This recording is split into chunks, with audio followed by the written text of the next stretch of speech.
We got the room tonic. Is the light on me? On me. These red fucking roses. The gleam, the gleam, the gleam, the glisten. Illuminated. Hello and welcome. Hello. I'm Shelley Duvall. Welcome to Drapetomania, where I make my way unguided and ill-informed through art history, visual culture, and critical theory. Last time, Regina Hall, in her genre-bending performance in Scary Movie, frightfully walked us through the larger points of Stuart Hall's encoding, decoding, and television discourse.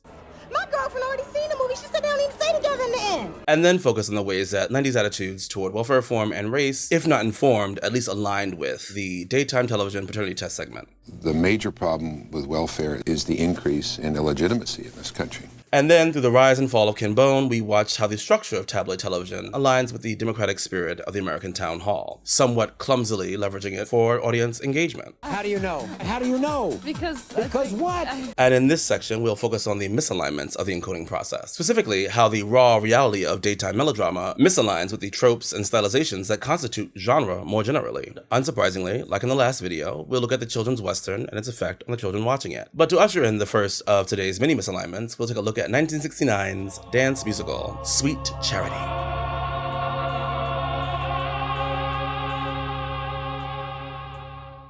Who's that? who is it?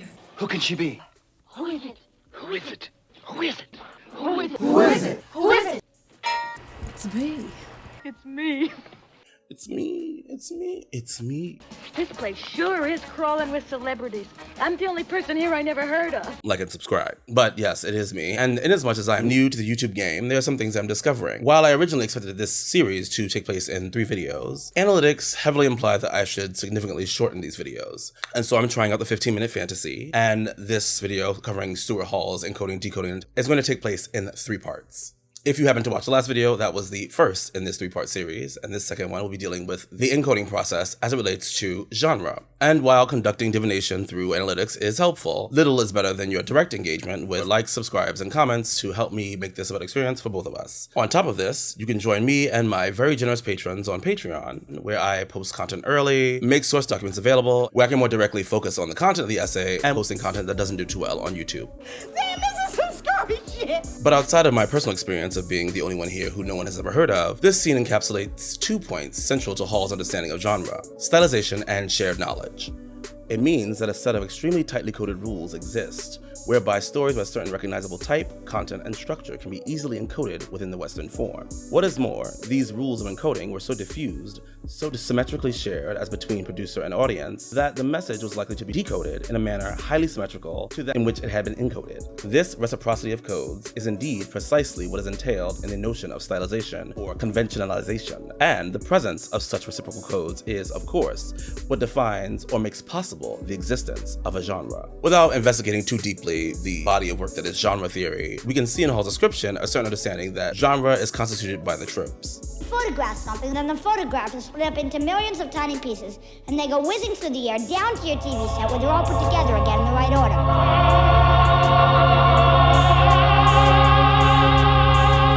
Hold a hopeful breath for Aunt Harriet until tomorrow night.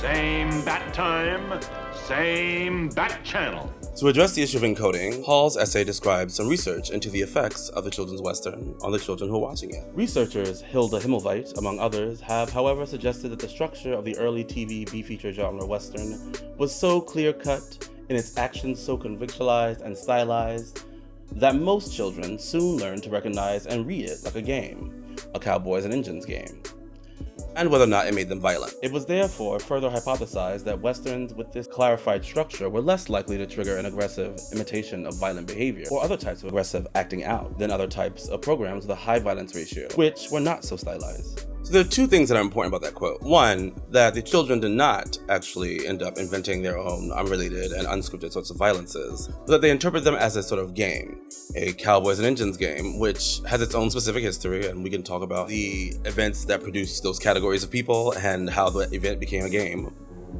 Come on, you can be human, can't you? That's another topic for another day. What's important about that is that they treated the show as not, as Hall mentions, a tap on the kneecap or behavioral input. And the second and probably more important part is that they treated the show as a sort of game based on and as a result of its stylization. The good guys, the bad guys, the same bat time, same bat channel structure that existed in the children's Western is what enabled these children to treat the show as a sort of game. The good guys wore the white hats. And it was further hypothesized that this might not be the same effect with shows that were not so stylized, something like The Wire, I guess.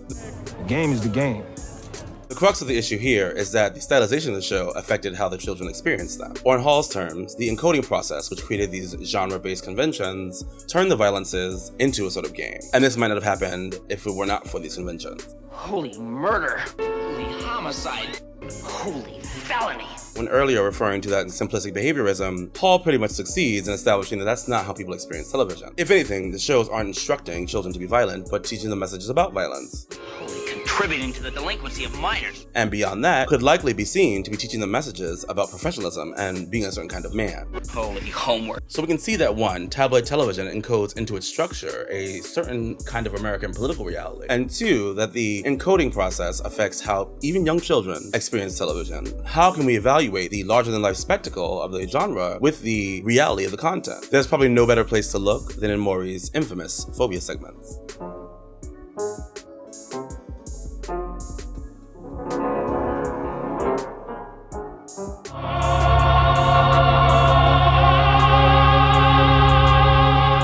Introduced you to 6 women who have enormous phobias. In these segments, a panel discussed their debilitating fears of things commonly understood to be non-threatening. Cotton balls, jello, Aluminum foil. and our father of mercy, Maury Povich, is here to provide the cure. I trust you, Maury. I trust you. Maury, I trust you. A generous reading would suggest that this gives the public an opportunity to learn about human psychology. But I'm feeling stingy.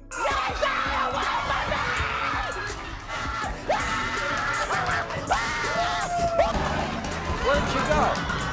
Unlike the ritualized rage of other segments, which depend upon the reality of interpersonal conflict, phobias don't have any interactivity. And in some ways, these represent the most discreet form of tabloid television's encoded realism. We don't get the racialized wrath of the Klan against an ethnically mixed audience, or the tension of a lie detected, or even the deferred responsibility of fatherhood. There are no two sides to argue with here, not even to devil's advocate. All the drama of a phobia happens in the inscrutable recesses of an individual personality. Olives? This issue is far too complicated for an audience and syndication nationwide to figure out in 30 minutes. And, verified by the American Psychological Association, the reality of these experiences is scientifically validated but still inaccessible to an audience. But why are you so afraid? We never even hear their officiated names. And I'm not a psychotherapist or a psychologist or anyone with credentials to deal with the catastrophe of the human spirit, but nor is anyone in Maury's Rolodex of hyphenate, hypnotist, magician, motivational speakers, who all seem to solve the problem off screen. Backstage, it was time for Boris Cherniak to use the power of hypnosis and erase all the fears and phobias that were controlling our guests' lives. So if, by the grace of commercial breaks, we are spared having to learn anything about human psychology, and if there's no spectacle of human conflict, no formerly fat teen here to show off their new body to a high school bully, no adolescent simply aching for pregnancy, what do we get? What we get is a group of middle-aged Americans with middling stage presence, half weeping into their hands, telling of their full-throated fears of olives, pickles, and peaches. You might get the harrowing tale of a 2-year body cast, some documentary-style footage, shot in black and white of course, of another origin story. Or, as a woman describes her fear of frogs, behind her on screen sits a set of amphibians, croaking menacingly. And if you aren't shaken to your core at the story of a 300-pound man fleeing the scene of his standing shower in fear of his girlfriend's peach-scented conditioner, Yes! Yes! Yes! if this doesn't get your go, then your patience is rewarded by all the phobias happening in sequence. Grin the peaches.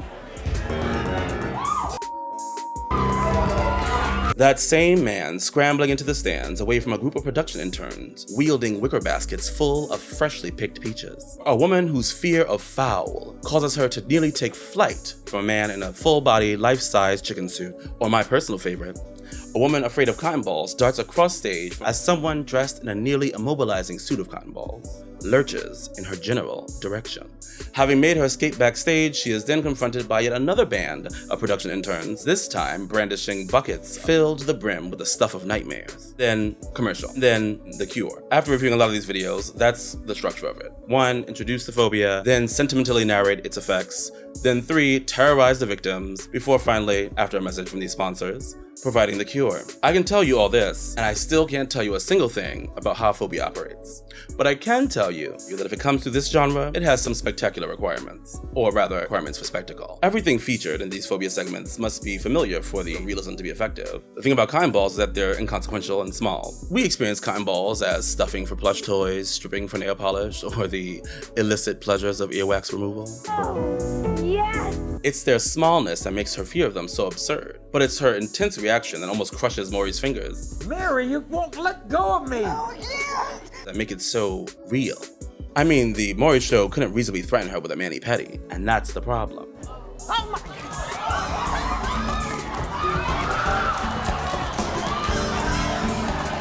Where'd she go? In her daily life, I am 100% sure that she does not encounter cotton balls in the form of a zombified Michelin man. Are we to believe she behaves the same way, walking up and down the aisles of her local pharmacy? And once cured, she happily grabs a couple of cotton balls that are pleasantly presented to her in hand, the cotton ball effigy never to be seen again. So the transformation by hypnotism is complete, but when we look at the stark difference between the threat and the resolution, it kind of throws the whole practice of hypnosis into question. And that's exactly the point. If you look too closely at these productions, which you never should, then certain things start falling apart. The story being told can sometimes conflict with how it's being told. Yes, Ricky, today my wife is no longer gonna dress like a man in these baggy clothes. She's gonna dress like a sexy woman she is. Yeah. And that brings us to our third issue, the distinction between what these shows are trying to do when compared with what people are doing with the shows, also known as decoding. You must be 18 or older to call. I got a girl now, got me paying child support. We ain't got no kids.